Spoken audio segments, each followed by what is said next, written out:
হাসপাতালের ইমার্জেন্সি ওয়ার্ডে নেওয়া হয়েছে মুগ্ধকে। ইমার্জেন্সি ওয়ার্ডের সামনে দাঁড়িয়ে আছে মেহের সাদাফ। মেহেরের শার্টের অর্ধেক ভিজে গেছে মুগ্ধের রক্তে। মেহেরের চোখের পানি থামছেই না। সাদাফ চুপ করে দাঁড়িয়ে আছে। সব কেমন জানি এলোমেলো লাগছে তার। রাত এখন 1:30 বাজে।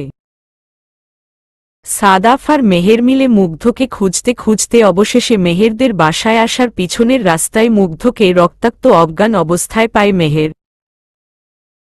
মেহেরের তো কলিজার পানি শুকিয়ে গেছিল বোনকে এভাবে দেখে।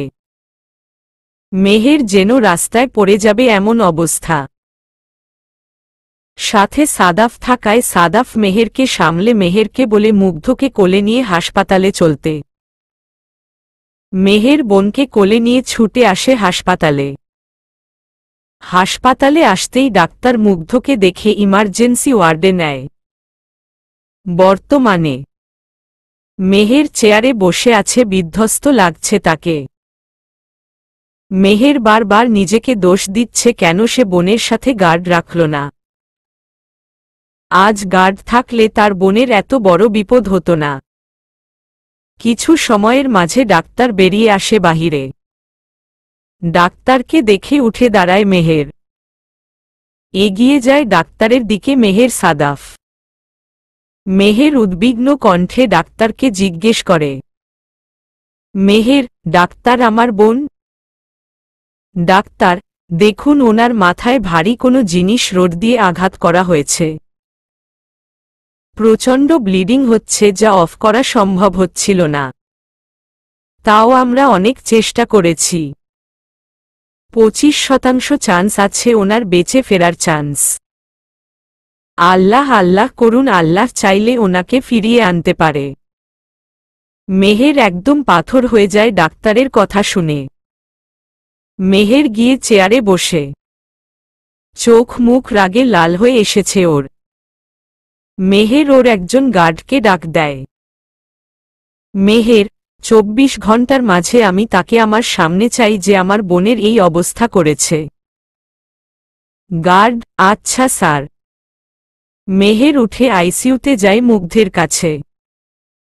সাদাফ বাসায় ফোন দিয়ে কল করে জানায় মুগ্ধের কথা। সাদাফের মা সব শুনে কষ্ট পেল। সাদাফ জানালো আগামীকাল বাসায় আসবে সে, আজকের রাতটা সে মেহেরের কাছে থাকবে। সাদাফ ফোন রেখে বসে থাকল। কোথাও একটা তারও খারাপ লাগছে, কষ্ট হচ্ছে। তবুও নিজেকে সামলে রাখছে সে। অন্যদিকে আরিশ সাইমা ঢাকা ফিরে এসেছে। আরিশ এই কয়েকদিনে মুগ্ধের কথা একদম ভুলে গেছে। অবশ্য সাইমা তাকে মনে করার মতো সুযোগও দেয়নি। ইদানিং সাইমার মাঝে অনেক চেঞ্জ খেয়াল করেছে আরিশ। সাইমার শরীরে তার ছোঁয়া ছাড়াও অন্য কারো ছোঁয়ার চিহ্ন সে দেখে, কিন্তু সাইমা তা অস্বীকার করে। তাই আর আরিশ কথা বাড়ায় না। ইদানিং সাইমা রাতে বাহিরে যাওয়াও শুরু করেছ। প্রথম এগুলা আরিশ পাত্তা না দিলেও এখন এগুলা ভালো লাগছে না তার। ঘরের বউ রাত বিরাত এমন বাহিরে থাকাটা একদম ভালো দেখায় না।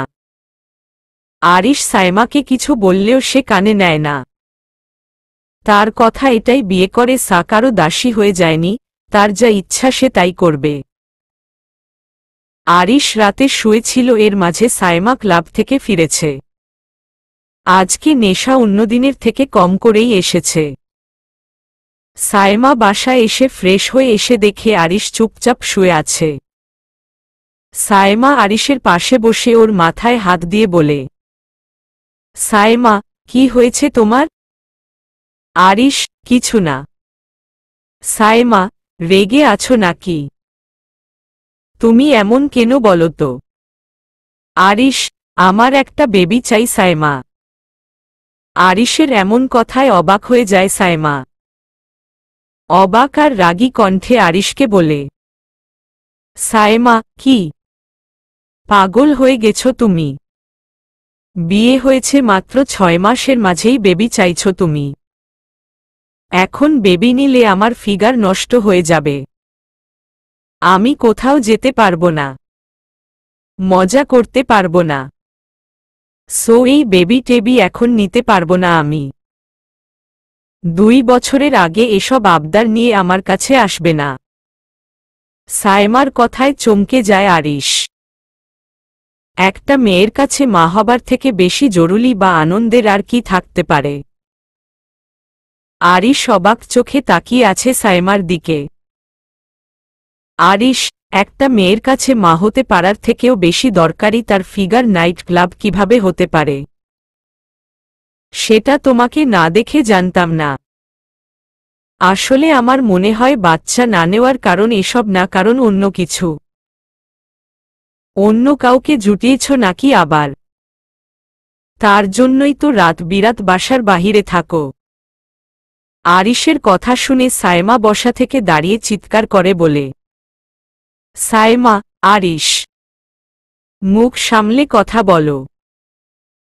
আমার চরিত্র নিয়ে কথা বলার আগে নিজের দিকে তাকাও। বউ রেখেও আমাকে নিয়ে ফুর্তি করতে, নিজের ঘরের বউকে রেখে আমার সাথে থেকেছ। হার নিজে আসছো আমার চরিত্র নিয়ে কথা বলতে। তুমি এত ভালো হলে বউ বাচ্চা দিতে পারবে না জেনে তাকে রেখে আমার কাছে আসতে না। বাচ্চা জন্ম দেওয়ার মেশিন না আমি। আমার যখন ইচ্ছা হবে সেই সময় বাচ্চা কনসিভ করব আমি, তার আগে নয়। বেশ, আর এতে তোমার সমস্যা থাকলে আর একটা কাউকে নিয়ে এসে তাকে দিয়ে তোমার বাচ্চা জন্মিয়ে নেও। সায়মা ঘটঘট করতে করতে অন্য রুমে চলে গেল। আরিশ সায়মার যাওয়ার পানে তাকিয়ে রইল।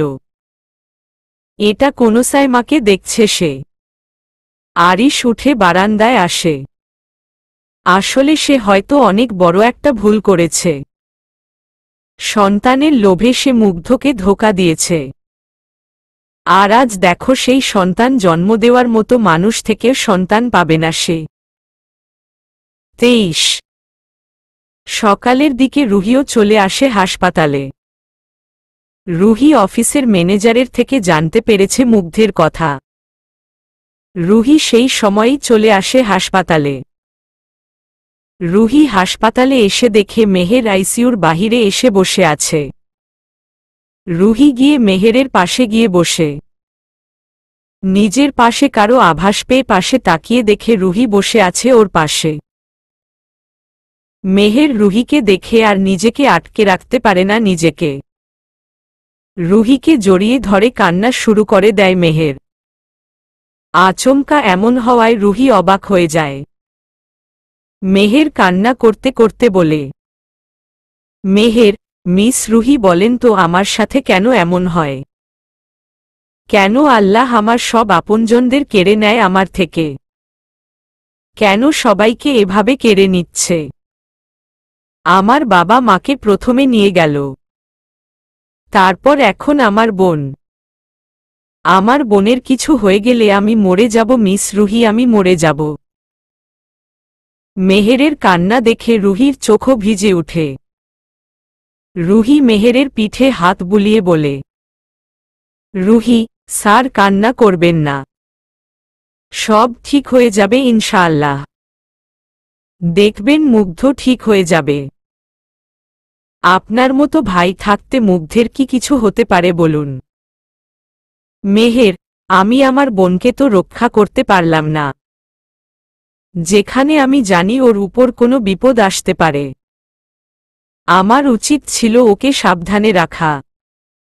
সব আমার দোষ। রুহি, এটা একটা দুর্ঘটনা স্যার, এখানে আপনার কিছু করার ছিল না। আপনি নিজেকে দোষ দিয়েন না স্যার। সাদাফ এতটা সময় বসে মেহেরের কান্না দেখছিল। সাদাফ ভেবে পায় না একজন ভাই কিভাবে তার বোনকে এতটা ভালোবাসতে পারে। এর মাঝে নার্স আসে ওদের কাছে। নার্স, আপনাদের পেশেন্টের জ্ঞান ফিরেছে, তাকে একটু পরে কেবিনে দেওয়া হবে। নার্সের কথা শুনে মেহের অনেক খুশি হয়। মুগ্ধকে কেবিনে শিফট করা হয়। মেহের আগে যায় মুগ্ধের কেবিনে। মুগ্ধ চোখ বন্ধ করে শুয়ে আছে। মেহের গিয়ে মুগ্ধের পাশে গিয়ে ওর মাথায় হাত বুলিয়ে দেয়। মুগ্ধ মাথায় কারো স্পর্শ পেয়ে চোখ মেলে তাকায়। চোখ মেলে ভাইকে দেখে মুচকি হাসে। মেহের, কেমন লাগছে এখন তোর? মুগ্ধ আস্তে করে বলে। মুগ্ধ, এই তো ভালো। মেহের এবার কেঁদে দিল আর বলল, আমাকে ক্ষমা করে দিস চড়ুই পাখি। আমি তোকে সেফ রাখতে পারলাম না। যদি আমি একা না যেতে দিতাম তাহলে এমন হতো না। মুগ্ধ ভাইয়ার কথা শুনে বলে। মুগ্ধ, এতে তোমার দোষ কোথায়? অহেতুক নিজেকে দোষ দিও না প্লিজ। আমি ঠিক আছি তো। তোমার ভালোবাসা থাকতে আমি কি মরতে পারি এত তাড়াতাড়ি? মেহের মুগ্ধের কথা শুনে ওর কপালে একটা চুমু দিল। এর মাঝে রুহি আসলো হাতে করে খাবার নিয়ে। রুহি, এই যে সারা রাত আপনারা না খাওয়া, এখন খাবার খেতে হবে। স্যার আপনি এটা খান আর আমি মুগ্ধকে স্যুপ খাইয়ে দিচ্ছি। মেহের, আচ্ছা।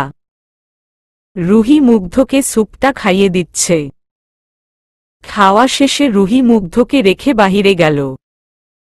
আর মেহের ও বাহিরে আসলো।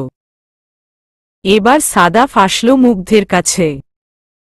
সাদাফকে দেখে মুগ্ধ অবাক হল। সাদাফ মুগ্ধের পাশে এসে ওকে জিজ্ঞেস করল, সাদাফ, কেমন আছেন এখন? মুগ্ধ, আলহামদুলিল্লাহ ভালোই আছি এখন। আপনি এখানে?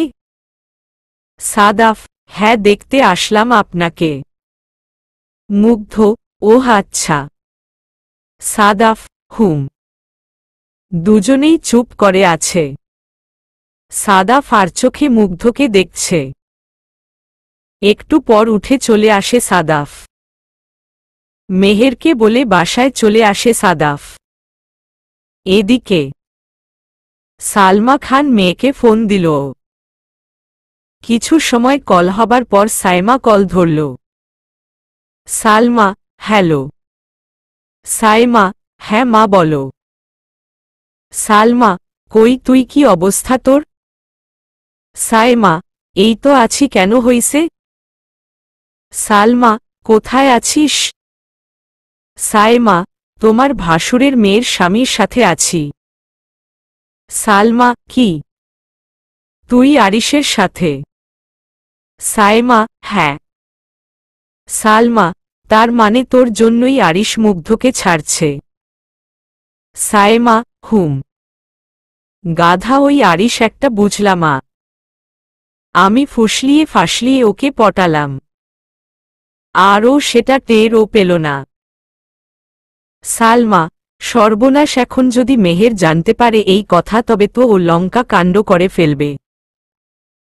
মনে মনে, আচ্ছা শোন, তুই কাল বাসায় আসিস। কাল তোর বাবা বাসায় থাকবে না। সামিয়া ডাক্তারের কাছে যাবে। কাল আসিস বাসায়। সাইমা, আচ্ছা ঠিক আছে।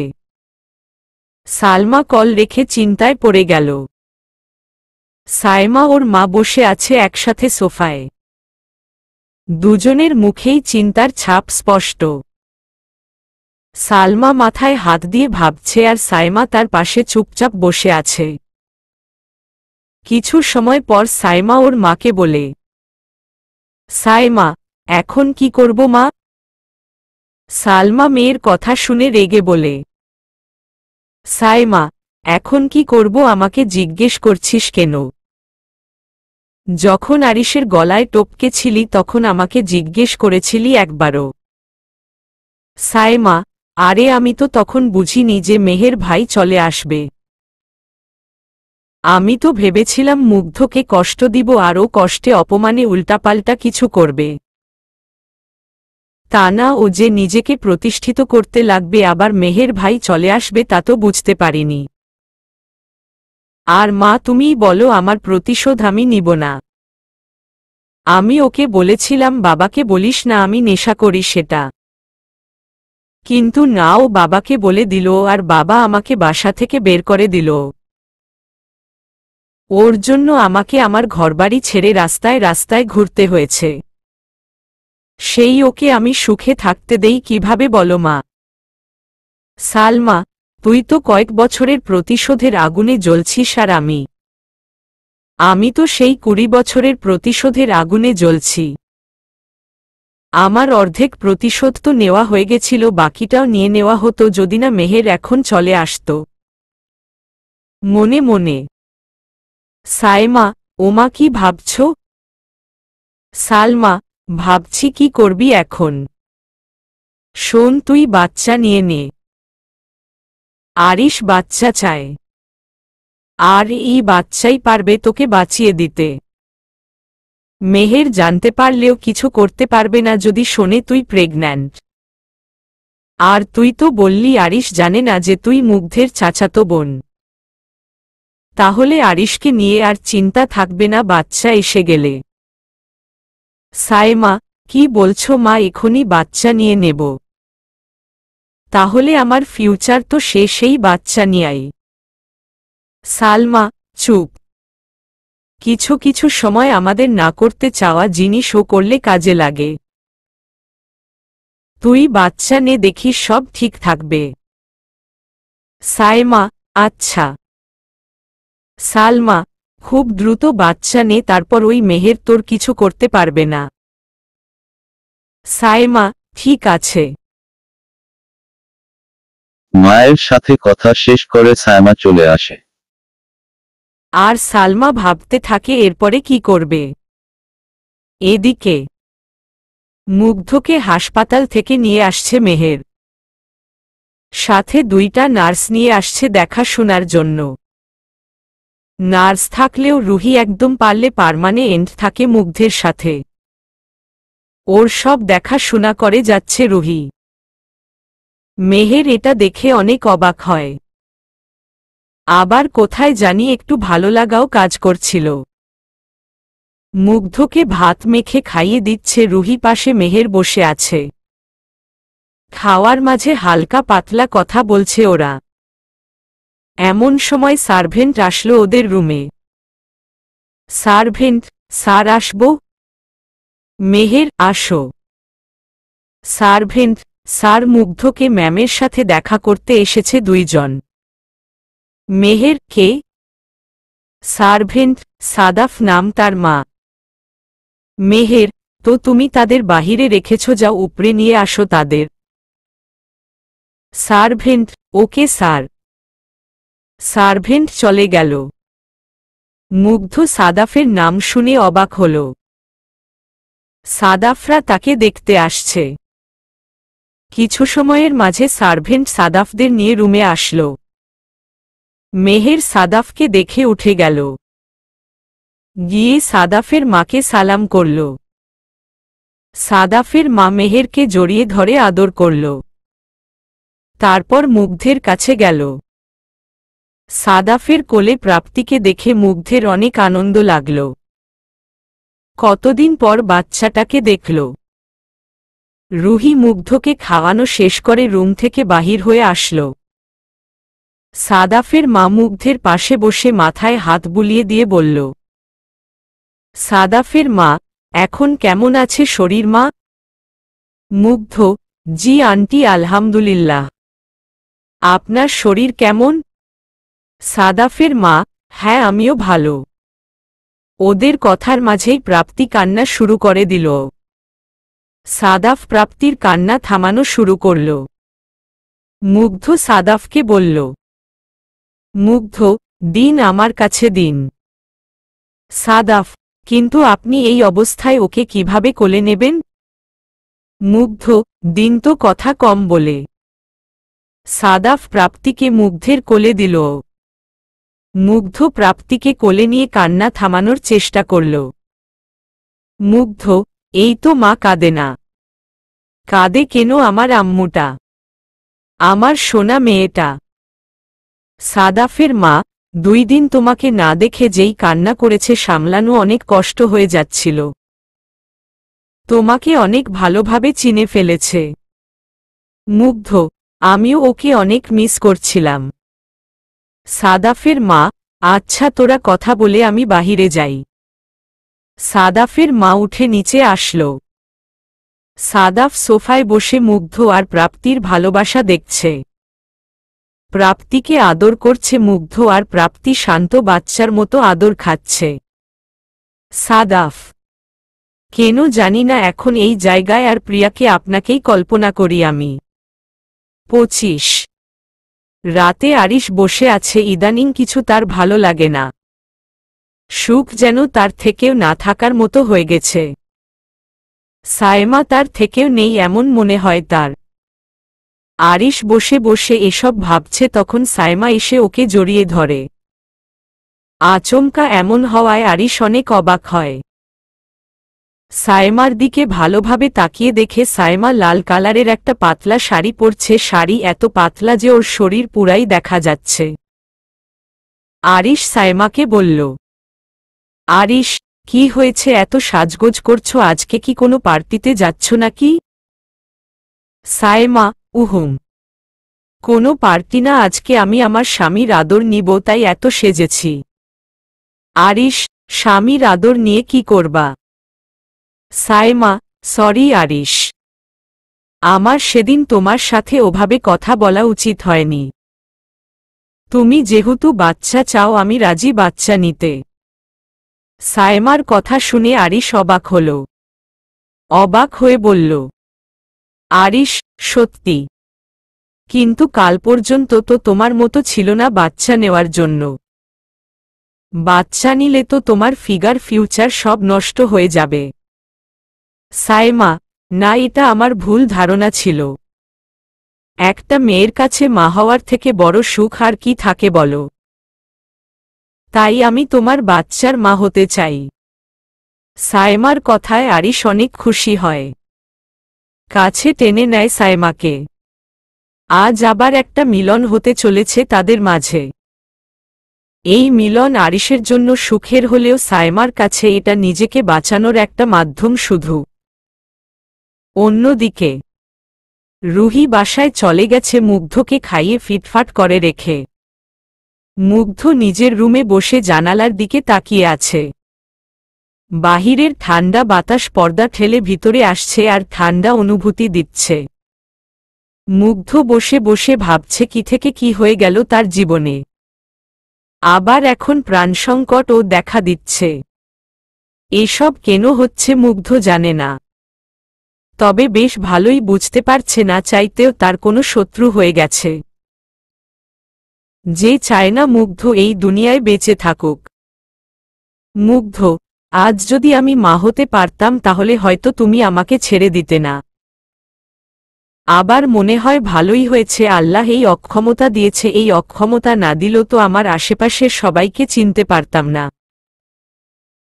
তবে তোমার প্রতি অভিযোগ নেই কোনো অভিমান, ভালো থাকো সেটাই চাই।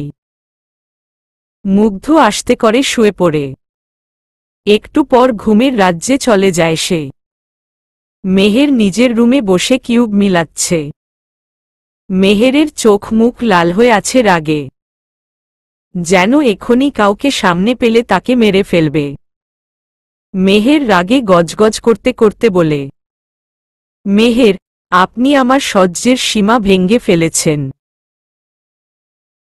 এবার আপনাকে আমি দেখাবো ঘুমন্ত বাঘকে জাগালে সে কতটা ভয়ঙ্কর হতে পারে। আমার বোনের দিকে হাত বাড়িয়েছেন আপনি, কতটা সাহস আপনার? মেহের নিজ মনে মনে এগুলা বলতে লাগল। এক সপ্তাহ পর মুগ্ধ এখন আগের থেকে অনেক সুস্থ। এক সপ্তাহ পর আজকে মুগ্ধ ক্লাস করতে যাবে। আগামী পরশু থেকে ওদের পরীক্ষা শুরু। মুগ্ধ রেডি হয়ে নিচে আসল। খাবার খেয়ে বেরিয়ে গেল ক্লাস করতে। মেহের অফিসে এসে দেখে রুহি চুপচাপ বসে আছে। মেহের রুহিকে চুপচাপ থাকতে দেখে বলে, মেহের, মিস রুহি আপনি এত চুপচাপ কেন? কিছু হয়েছে? রুহি, না স্যার, তেমন কিছু না। মেহের, বেশি পার্সোনাল না হলে বলতে পারেন। রুহি, না তেমন কিছু না। আসলে মায়ের বুকে ব্যথাটা ইদানিং বেড়েছে। ভাবছি মাকে তাড়াতাড়ি অপারেশন করিয়ে দিব। মেহের, এটা তো ভালো কথা। তাহলে করিয়ে নিন। রুহি, করাবো কিন্তু। মেহের বুঝতে পারল রুহি কি বলতে চাচ্ছে। মেহের নিজের ডেস্কে বসে পাশের টেবিল থেকে একটা খাম বের করে রুহির হাতে দিল। রুহি মেহেরের দিকে প্রশ্নসূচক দৃষ্টিতে তাকাল। মেহের, এখানে 2 লাখ টাকা আছে। এতে না হলে আমাকে জানাবেন, আরও দেব। আন্টির অপারেশন তাড়াতাড়ি করিয়ে নেন।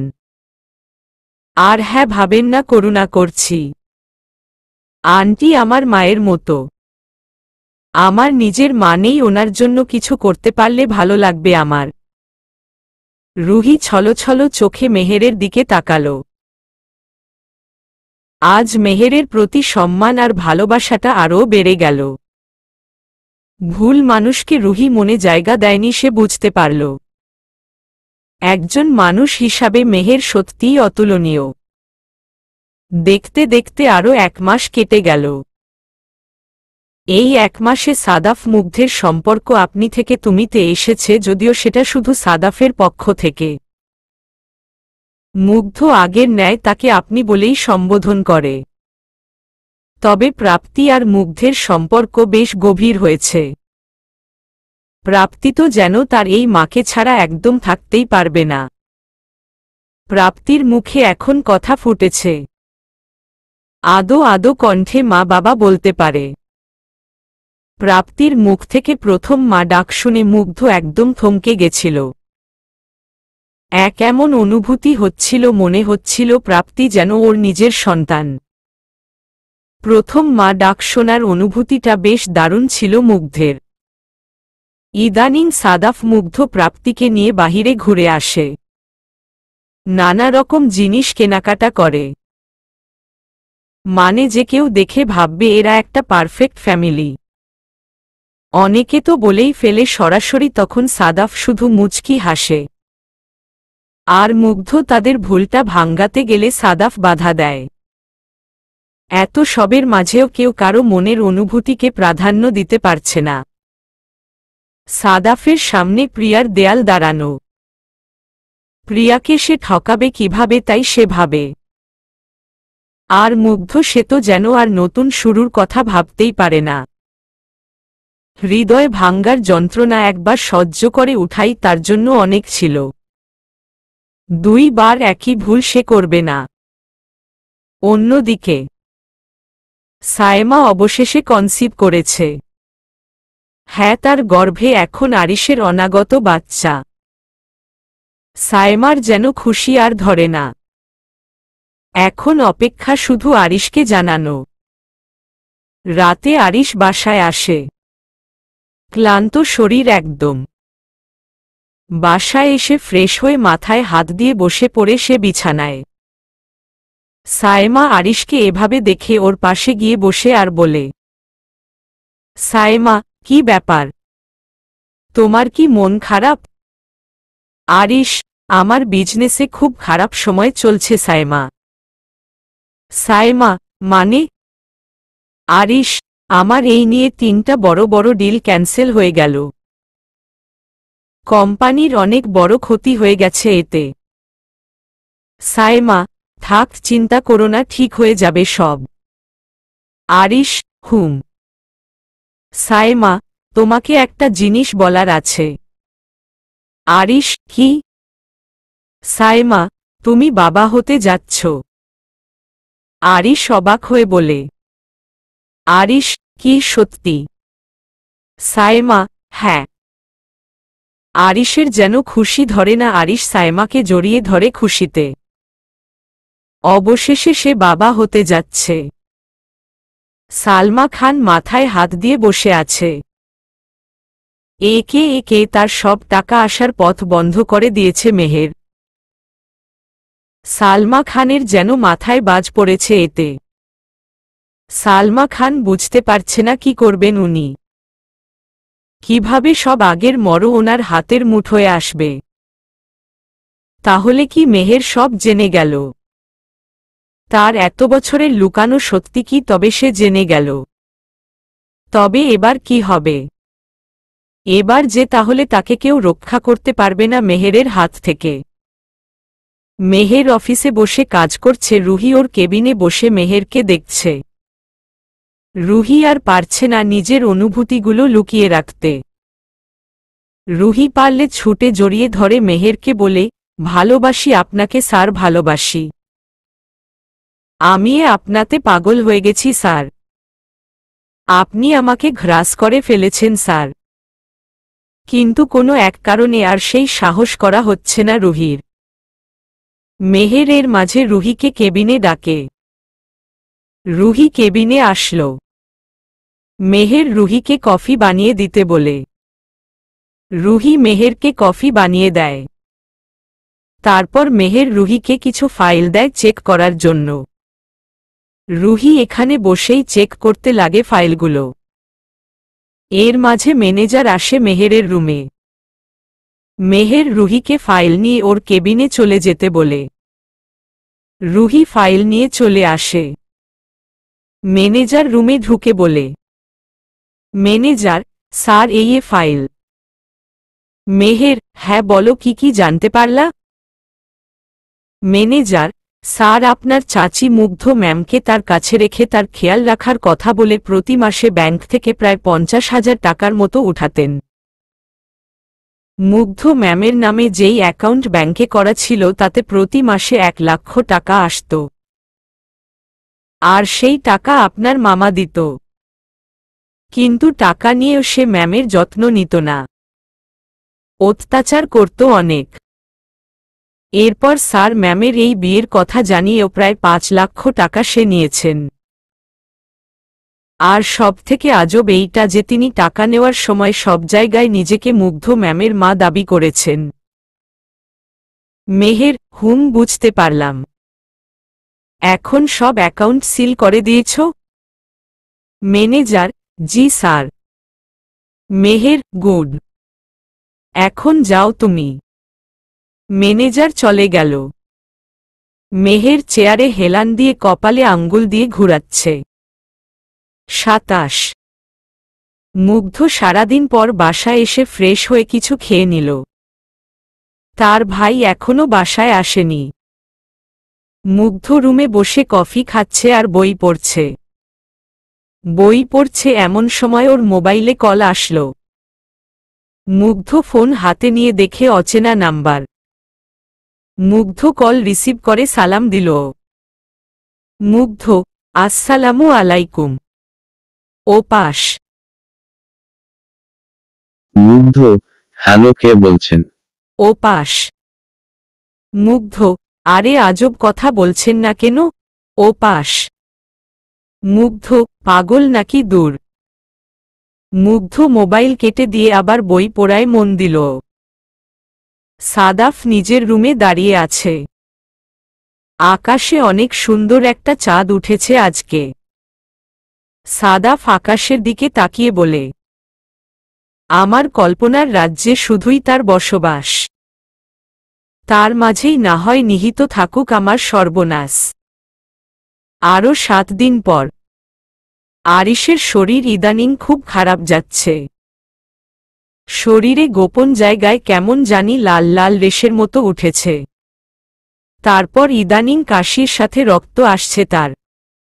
আরিশ তাই ঠিক করে ডাক্তার দেখাবে। আরিশ ডাক্তার দেখিয়ে আসে। ডাক্তার অনেকগুলো টেস্ট দেয় ওকে, যার রিপোর্ট আসতে দেরি হবে জানিয়েছে ডাক্তার। এদিকে সায়মা ফেসবুকে একদম বড় বড় করে লেখে ছেড়েছে তারা বাচ্চা বাবা মা হতে যাচ্ছে। অনেকে শুভেচ্ছা জানিয়েছে ওদের। এই পোস্ট মুগ্ধ দেখে কেন জানি কষ্ট পায়নি। হয়তো এখন আর এই মানুষটার কথা সে ভাবে না তাই। রুহি এসে দাঁড়িয়ে আছে সেই কখন থেকে মেহেরের সামনে। মেহের কাজ করেই যাচ্ছে, রুহিকে খেয়াল করছে না। রুহির এবার অনেক বিরক্ত লাগছে। মেহের, কিছু বলবেন? ল্যাপটপের দিকে তাকিয়ে রুহি, জি স্যার। মেহের, বলেন। রুহি, স্যার আসলে। মেহের, কি? রুহি, স্যার আসলে আমি না একটু ছুটি চাচ্ছিলাম। মেহের, হ্যাঁ নিয়ে নেন, সমস্যা নাই। রুহি, সত্যি? মেহের, হুম। রুহি খুশি মনে চলে আসে ছুটি নিয়ে। আসলে ছুটি নেওয়ার প্রধান কারণ আগামীকাল রুহির জন্মদিন। তাই সে আজকের দিন আর কালকের দিনের ছুটি নিয়েছে। পরের দিন রুহি সকালে উঠে আল্লাহর দরবারে নামাজ পড়ে শুকরিয়া আদায় করে নেয়। তারপর এতিমখানায় গিয়ে বাচ্চাদের জামা কাপড় খাবার দিয়ে আসে ওর সামর্থ্য মতো। রুহি বাসায় এসে দেখে ওর নামে কেউ পার্সেল রেখে গেছে। রুহি পার্সেলটা ওপেন করে দেখে একটা গোলাপের বুকে, তাতে বার্থডে উইশ করে কার্ডে লেখা, সাথে বার্থডে কেক, আরও কিছু গিফটস। রুহি বুঝতে পারল না এই পার্সেল কে দিয়ে গেছে। হাতে রিপোর্ট নিয়ে বসে আছে আরিশ। রিপোর্ট দেখে যেন আকাশ ভেঙ্গে মাথার উপর পড়েছে ওর। কিছুতেই যেন মানতে পারছে না এই রিপোর্ট তার। কিন্তু ডাক্তারি রিপোর্ট কি আর ভুল হতে পারে? তাও আবার 3 বার টেস্ট করানো রিপোর্ট। আরিশের চোখের কার্নিশ বেয়ে পানি থামছে না। সে যে আজ একদম ভেঙ্গে গেছে। তার অস্তিত্বটা যে আজ মিথ্যে। তার সব স্বপ্ন যে মিথ্যে। আজ সে বুঝতে পারছে তার পাপের ফল সে পেয়ে গেছে আর পেয়ে যাবে। আজ কেন জানি নিজেকে বাঁচিয়ে রাখতে ইচ্ছা করছে না। সে যে আজ একটা নর্দমা। হ্যাঁ, না জেনে সে যে কত বড় ভুল করে ফেলেছে। কিছু ঘন্টা আগে ডাক্তারের কথা মতো আরিশ আজকে এসেছে রিপোর্ট নিতে। ওয়েটিং রুমে বসে অপেক্ষা করছে ডাক্তারের কেবিনে যাওয়ার জন্য। কিছু সময় পর তাকে ভেতরে আসতে বলে ডাক্তার। আরিশ ডাক্তারের রুমে গিয়ে চেয়ারে বসে আরিশ ডাক্তারকে বলে, আরিশ, ডাক্তার রিপোর্ট। ডাক্তার, দেখুন মিস্টার আরিশ, আমি আপনাকে এখন যে কথাগুলো বলবো সেগুলা শুনে নিজেকে শক্ত রাখার চেষ্টা করবেন। আমার অনেক আগে আপনাকে এটা বলা দরকার ছিল, কিন্তু আমি আপনার মিসেসের কথা শুনে আপনাকে বলিনি। আসলে মিস্টার আরিশ, আপনি এইডস রোগে আক্রান্ত, পাশাপাশি আপনি বাবা হতে অক্ষম। আপনার এই অক্ষমতাটা আগেই ধরা পড়েছিল, সেই সময় চিকিৎসা করলে আপনি ঠিক হয়ে যেতেন। কিন্তু এখন অনেক দেরি হয়ে গেছে, আপনি এখন এইডসে আক্রান্ত। এই এইডস রোগ আপনার কোনো এইডস রোগে আক্রান্ত কোনো ব্যক্তির সাথে শারীরিকভাবে মিলনের কারণে আপনার হয়েছে। আমি কি বলছি আপনি বুঝতে পারছেন তো? আপনি কি নিষিদ্ধ পল্লীতে গিয়েছিলেন? কারণ সাধারণত এই রোগ সেখানেই বেশি থাকে। আরিশ ডাক্তারের কথা শুনে একদম স্তব্ধ হয়ে যায়। এসব কি বলছেন ডাক্তার? সে বাবা হতে অক্ষম মানে? তাহলে সাইমা যে প্রেগন্যান্ট, তাহলে এটা কিভাবে হলো? আর অ্যাডস সেটা বা কিভাবে, কারণ সে তো সাইমা ছাড়া আর কাউকে এখন ছোঁয়নি। আরিশ ডাক্তারকে বলল। আরিশ, ডাক্তার আপনি এসব কি বলছেন? আমি বাবা হতে অক্ষম মানে? আমি বাবা হতে অক্ষম হলে আমার স্ত্রী কিভাবে প্রেগন্যান্ট হতে পারে বলেন? আপনার এই রিপোর্ট ভুল আছে ডাক্তার। আর আমার স্ত্রী বাদে আমি কাউকে স্পর্শ করিনি। তাহলে অ্যাডস কোথা থেকে আসবে? ডাক্তার, আমি একবার না 3 বার টেস্ট করেছি আরিশ। এই রিপোর্ট একদম সত্যি। আর আপনার স্ত্রী প্রেগন্যান্ট সেটা হতেই পারে না। কারণ মিস মুগ্ধের বাচ্চা ধারণের ক্ষমতা থাকলেও আপনার নেই সেই ক্ষমতা। তাহলে সে আপনার বাচ্চা গর্ভে ধারণ করবে কিভাবে? আরিশ বুঝতে পারে ডাক্তার মিসেস বলতে এখনো মুগ্ধকে বুঝতেছে। আরিশ ডাক্তারকে সব বলল। সব শুনে ডাক্তার বলল, ডাক্তার, এটা আপনি ভুল করেছেন মিস্টার আরিশ। বাচ্চা জন্ম দেওয়ার ক্ষমতা আপনার স্ত্রীর আছে, ক্ষমতা নেই আপনার। সেদিন টেস্টের রিপোর্ট যখন আমি মুগ্ধকে জানাই, সে আমাকে অনেক অনুরোধ করে আপনাকে সত্যি কথাটা না বলতে।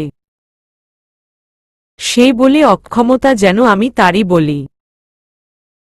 তাই আমি আপনার অক্ষমতা লুকিয়ে এটা বলেছিলাম। মুগ্ধ বাচ্চা জন্ম দিয়ে পুরোপুরি ক্ষমতা রাখেনি।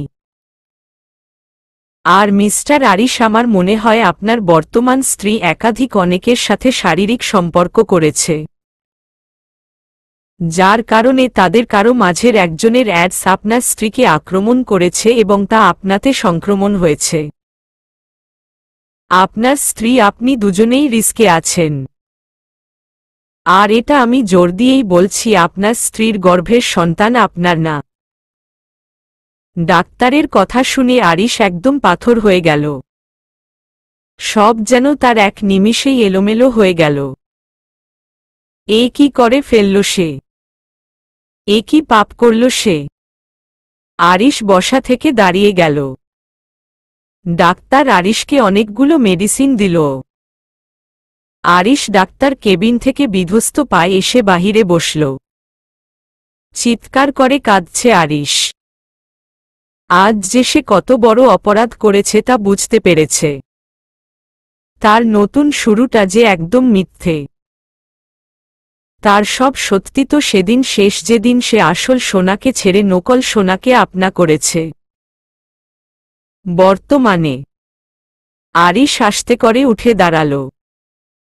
এখন তার অনেক হিসাব মিলানো বাকি আছে। সায়েমার পেটে তার সন্তান নেই। তাহলে এই সন্তান কার? কার সাথে এই পেট বাজিয়েছে সায়েমা, তাকে জানতে হবে। তবে সরাসরি বললে সায়েমা অস্বীকার করবে, তাই তাকে অন্যভাবে জানতে হবে। আরিশ গাড়ি নিয়ে বাসায় আসল। সায়েমা মনের আনন্দে বসে বসে ফোন চাপছে। আরিশ বাসায় এসে রুমে এসে সায়েমাকে ডাক দিল। আরিশের আওয়াজ পেয়ে সায়েমা বারান্দা থেকে রুমে আসল।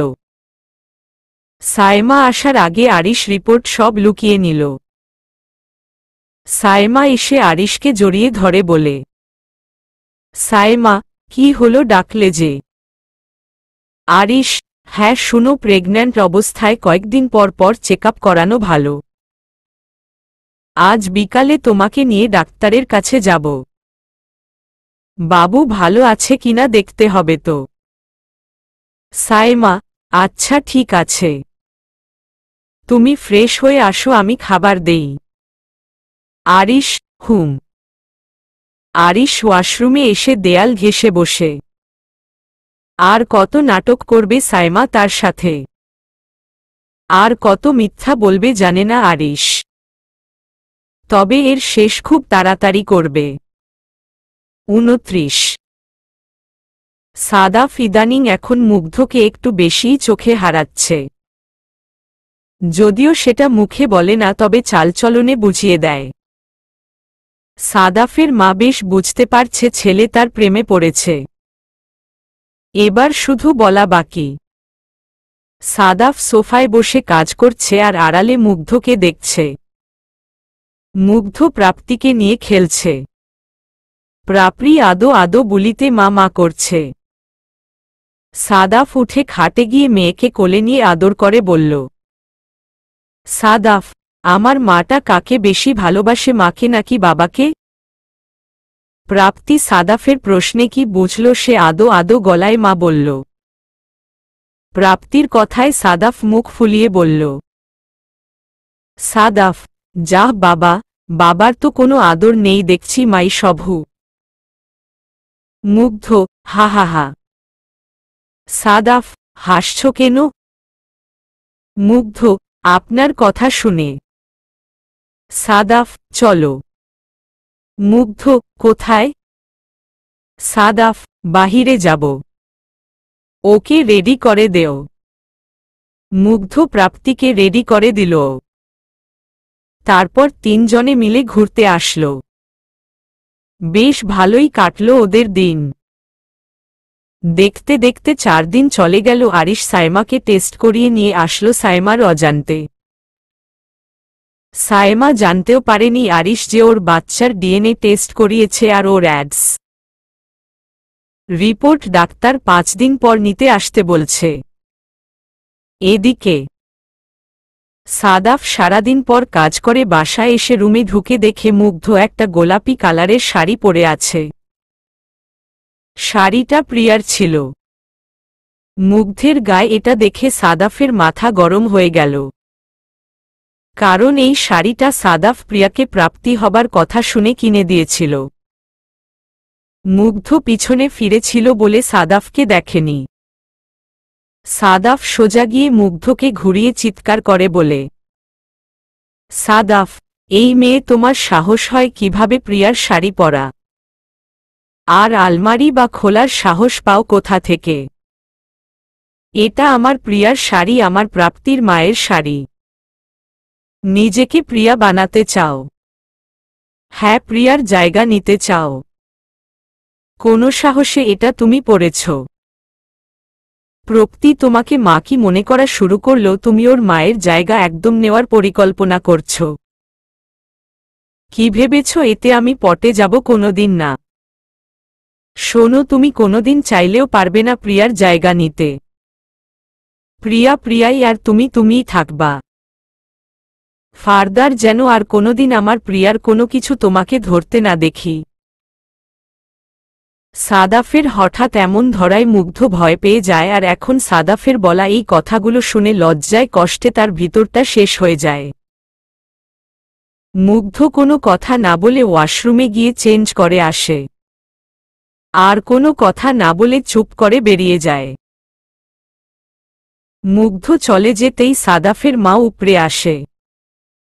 এতক্ষণে উপরে সাদাফের চিৎকার করে বলা কথাগুলো সব শুনেছে সে।